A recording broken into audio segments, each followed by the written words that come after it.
Already in today's video, we're going to be bringing the attention back to one of my favorite decks in the meta. I feel like this deck is severely underrated, and it's probably one of the best decks to be playing right now in the Pokemon TCG, especially before rotation. Rotation is coming pretty soon, so the meta is a bit salt. However, this deck has been swept under the rug and off everyone's radar for far too long, and that deck is going to be Ho-Oh Armarouge. This deck has over a 56% win rate on Limitless TCG. It has great matchups into a lot of the top performing decks right now. I really think that this deck has a leg to stand on, and it's a deck that people should be considering playing, especially before rotation. Let's get to the deck list. Already here at that deck list, starting us off with Ethan's Ho-Oh EX. Has the ability Golden Flame. Once during your turn, you may attach up to 2 basic fire energies from your hand to one of your benched Ethan's Pokemon. Now we're only playing one Ethan's Pokemon, which is Ethan's Ho-Oh, so you're trying to keep Ho-Oh on the bench as much as possible and just keep powering the energies to it. Unless you need to attack, it does have a pretty solid attack, 160 damage for 4 fire energy, and then it also will heal 50 damage from each of your Pokemon, which is really helpful into like the Dragapult matchup and things like that.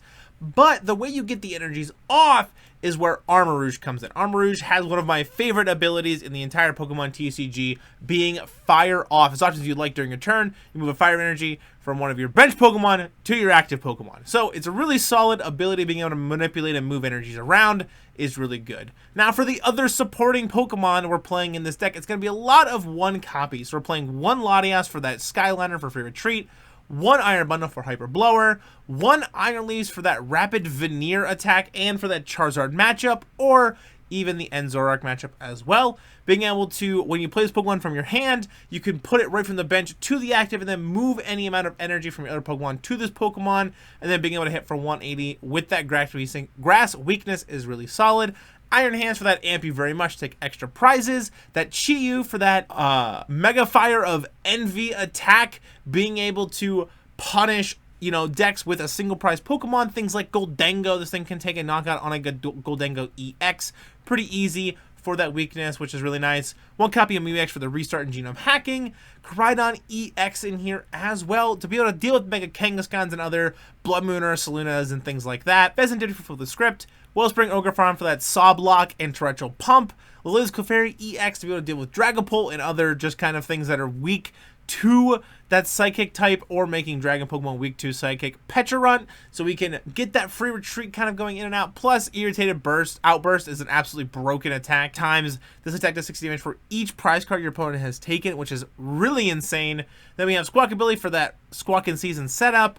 And then we have Reshiram EX for that Blazing Burst attack for 3 energy, 130 plus. This attack does 50 damage for each prize card your opponent has taken. They use current energy from this Pokemon. So it's a great late game attacker, and being able to scale in the late game better than Blood Moon or Saluna. For the trainers here, we're also playing 4 copies of Iono, 4 Lily's Determination, 2 Boss's Orders, and 2 copies of Team Rocket's Petrol. Being able to search your deck for a trainer card, reveal it, and put it into your hand. Now that's any trainer card, so it's really helpful for us to be able to find things like our Precious Trolley, or maybe even that clutch Night Stretcher we might need in a pinch. You can also even grab Area 0 Under Depths with Team Rocket's Petrol. 4 copies of Nest Ball, 4 Ultra Ball, 3 Night Stretcher, 2 Earthen Vessel, 1 Precious Trolley for our ace spec of choice. This deck is very setup dependent, and you have a lot of moving pieces that you need depending on what matchup. So Precious Trolley is the ace spec I feel like you should be playing. However, you could play Legacy Energy in this deck as well. Legacy Energy is the only other optimal ace spec for this deck, I think.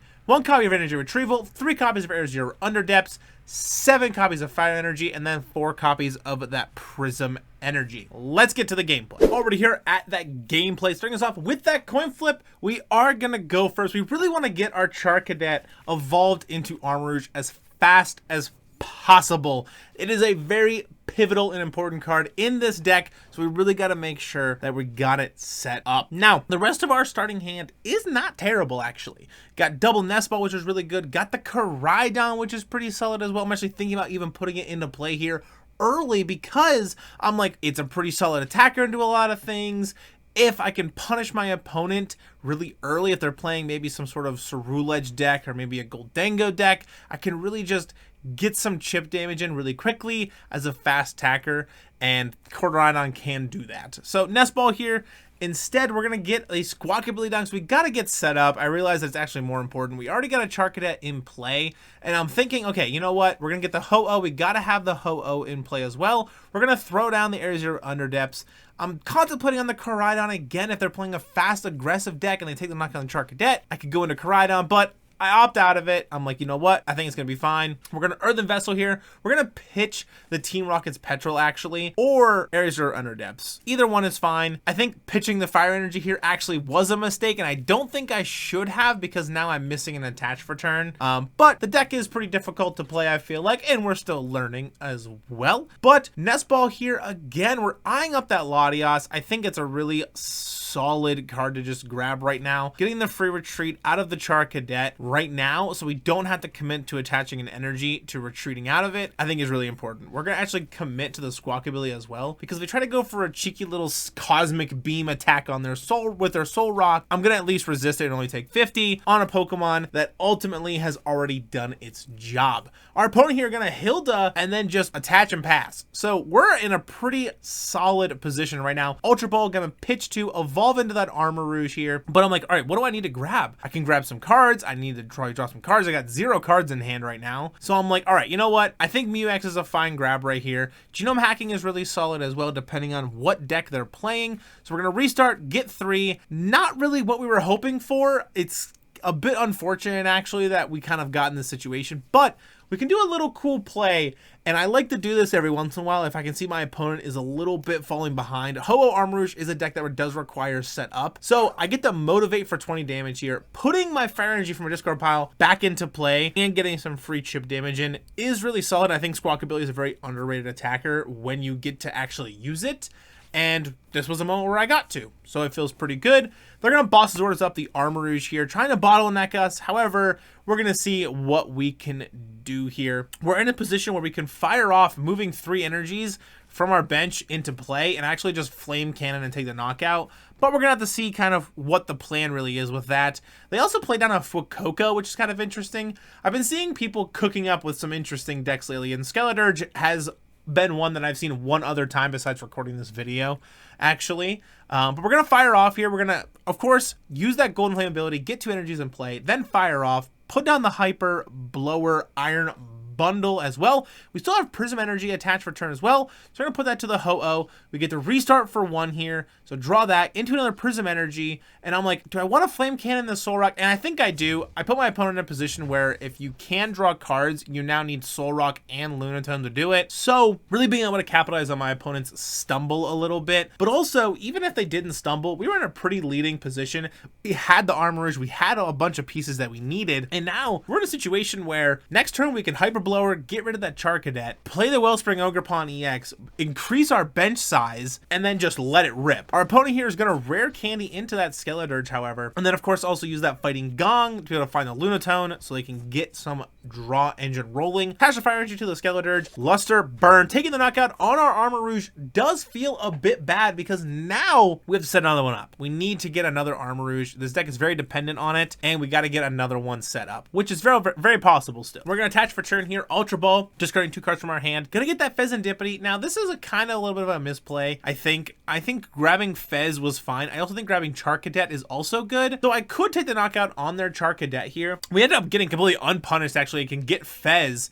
And I'm like, I think it's worth taking the knockout on the Charcadet. It also puts us back on even prizes. So that's exactly what we're going to do. We're going to play the Fez down, Iono our opponent, just try to get him to stumble a little bit, maybe into a clunkier hand. We get 5 fresh cards, plus flip the script. And now, next turn, we can find ourselves an Armarouge here. So Shining Feathers, I don't really want to be attacking with my Ho-Oh. However, I'm in a position where I actually can. They can't one-shot my Ho-Oh with Skeledirge, right? Or if they had the Cerule Edge, they probably could have. So that's why we used the Hyper Blower there to get rid of the Charcadet. So we got a turn to attack with Ho-Oh. Then we can retreat, evolve our Armarouge, move the energies to something else, maybe Mew-EX, or even Pheasantipity for a Cruel Arrow and get a cheeky attack that way. But our opponent stops that, of course, with an Unfair Stamp. Gonna get Pecharunt and our Precious Trolley. Now, I do want to point out, we have gotten set up pretty quickly without Precious Trolley, which is pretty interesting. This deck is very Trolley dependent, I feel like. It's very possible to completely get out of it that way as well. Now, we could do a 320 damage. I think if we had like a Monkey Dory in this deck, it would go pretty hard right now. However, there's not really a lot of room for the Monkey Dory. But if you can find a spot for it, that'd be pretty cool. We're gonna go and put the Fire Energy onto the Squawkabilly here. We're going to restart for 2, get Lily's Determination. We're going to get the Night Stretcher here for the Armarouge out of the discard pile. Going to be able to evolve our Charcadet into an Armarouge, giving us that Fire Off ability back online, which is absolutely huge for us. We could go for a cheeky little Cruel Arrow attack here, taking a knockout maybe on the Charcadet so we can completely keep our opponent off of Ceruledge. However, I think also just punching for 320 is fine in this situation because it forces my opponent to either A, they're going to take the knockout, right, with the Skeledirge onto our Ho-Oh. They take 2 prizes, but then I just follow up KO with Squawkabilly and get to motivate and put 2 more energies back into play for free, and that's why I went for the attack. I put my opponent in a position where I can attack with Squawkabilly next turn, give them another, like, give me a chance to set something back up, which is absolutely insane. Giving myself a situation to be able to use Squawkabilly to take 2 prizes and set something up is really good. And since our opponent is on even prizes, if they knock out the Ho-Oh and the Squawkabilly, they still need another prize card to win. I'm in a situation where I can knock out the Skeledirge, and then I'm going to chase down that Ceruledge EX to win this game. So we're going to have to see what we can piece together.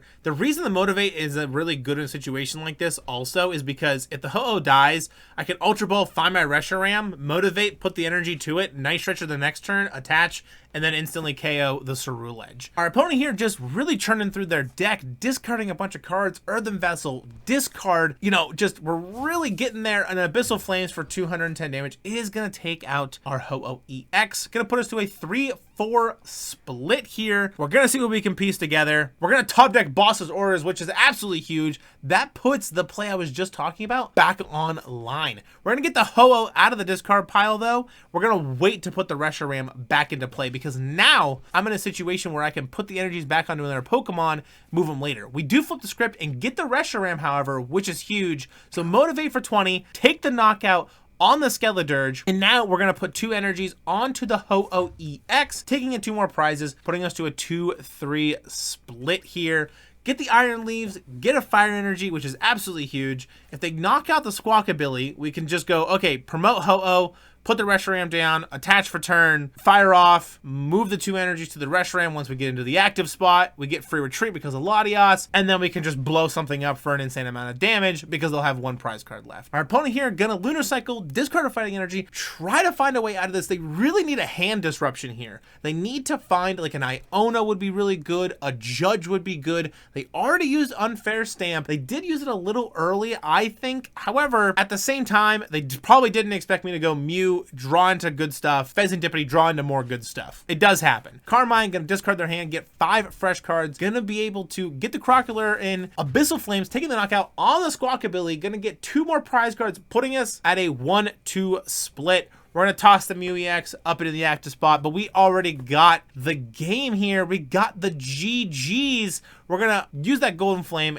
get the energy into play. We're going to retreat out of the Mew EX into the Reshiram EX. Going to use that Fire Off ability from the Armarouge, moving our energies to the Reshiram, and then Blazing Burst for 380 damage. It's absolutely insane. Discard the energy, get it out of here, taking our last 2 prizes to win the game. Absolutely being able to showcase the pure flexibility that this deck has, and also just Ho-Oh Armarouge is such a fun deck to play. You have so many different options going at one time. This deck is just so much fun. So you guys really got to give it a shot, especially before some of the good pieces rotate, in my opinion. Alrighty, guys, let's jump to that outro. All we're going to do for today's video. I'll make sure to put the deck list that I played in today's video in the description below, ready for copy paste into TCG Live. And let me know what you guys think of this deck in the comments below as well. I really think this deck is severely underrated and just swept under the rug and completely out of everybody's radar, but I think it's really solid into the meta right now. out, especially right before rotation. I feel like is a time for it to come out of the woodworks. If you guys enjoy this content, I've been making stuff for the channel. Definitely make sure to leave a like, smash the subscribe button. I'd really appreciate it. And I'll see you all in the next. Peace!